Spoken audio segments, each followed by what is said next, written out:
नमस्कार दोस्तों, आज हम पढ़ने वाले हैं इंग्लिश का चैप्टर एक a letter to God. Lencho और उनका परिवार एक छोटी पहाड़ी की चोटी पर एक घर में रहते थे। यह उस पहाड़ी पर एकमात्र घर था। लेंचो एक किसान था और उस दिन उसके मकई के खेत को बारिश की जरूरत थी। लेंचो अपनी फसलों को अच्छी तरह से जानता था और उस दिन वह आसमान की ओर देख रहा था क्योंकि वह जानता था कि बारिश होने वाली ही। और लेंचो सही था क्योंकि रात के खाने के समय बारिश शुरू हो गई थी। अब लेंचो अपनी त्वचा पर मीठी बारिश की बूंदों को महसूस करने के लिए बाहर चला गया। वह सोचता है कि बारिश उसके लिए पैसे की तरह है क्योंकि अब वह अपनी फसल काट सकता है और अपने परिवार के लिए पैसे कमा सकता है। लेकिन जब लेनोचो बारिश देखकर खुश हो गया तभी तेज हवा चलनी शुरू हुई और आसमान से ओले गिरने लगे। तभी लेंचो के बेटे मोती जैसे ओलों को इकट्ठा करने के लिए घर से बाहर निकल आए। अब लेंचो की इच्छा थी कि बारिश रुक जाए, लेकिन एक और घंटे तक भारी बारिश हुई। जब तक बारिश खत्म हुई तब तक पूरा खेत नष्ट हो चुका था और ऐसा लग रहा था कि जैसे सारी फसल ओलों की वजह से नमक से ढक गई हो। अब लेंचो बहुत दुखी था और उसने मैदान में खड़े होकर अपने बेटों को बताया कि टिड्डियों भी खेत को इतना नुकसान नहीं पहुंचाती। अब उस रात हर कोई बहुत दुखी था क्योंकि उन्हें पता था कि उस साल उनके पास कोई फसल नहीं होगी और उन्हें भूखा रहना होगा। लेकिन इस सब के बाद भी उनकी एक उम्मीद बची थी और वह थे ईश्वर। पूरे परिवार का मानना था कि भगवान कभी किसी को भूखा नहीं मरने देंगे।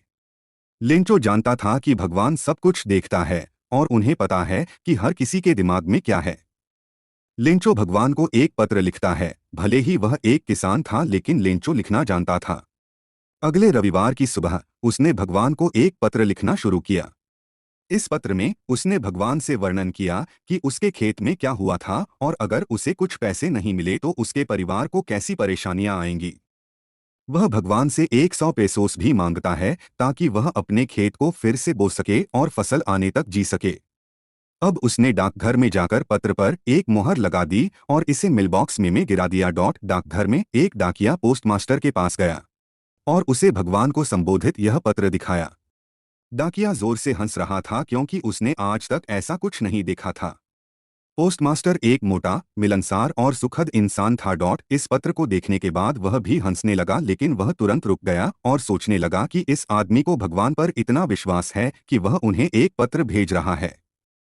पोस्टमास्टर यह भी चाहता है कि उसे इस आदमी के जैसा अद्भुत विश्वास मिले। लेंचो को अपने पत्र का जवाब मिलता है। अब पोस्टमास्टर भगवान में लेंचो के विश्वास को तोड़ना नहीं चाहता था, इसलिए उसने इस पत्र का जवाब देने का फैसला किया। लेकिन जैसे ही उसने पत्र पढ़ा वह जानता था कि उसके पत्र का जवाब देने में कुछ शब्दों से अधिक लगेगा क्योंकि लेंचो ने भगवान से 100 पेसोस की मांग की थी। लेकिन पोस्टमास्टर ने अब पत्र का जवाब देने का मन बना लिया था, इसलिए उसने अपने कुछ कर्मचारियों से पैसे मांगे। उसने अपने वेतन का एक हिस्सा दिया और अपने दोस्तों से भी दान पुण्य के नाम पर पैसा देने के लिए कहा। उसने वह सब कुछ किया जो वह कर सकता था, लेकिन केवल 70 पेसोस ही जुटा सका। उसने पैसे को एक लिफाफे में रखा और उस पर हस्ताक्षर के रूप में केवल एक शब्द गॉड लिखकर लेंचो को संबोधित किया।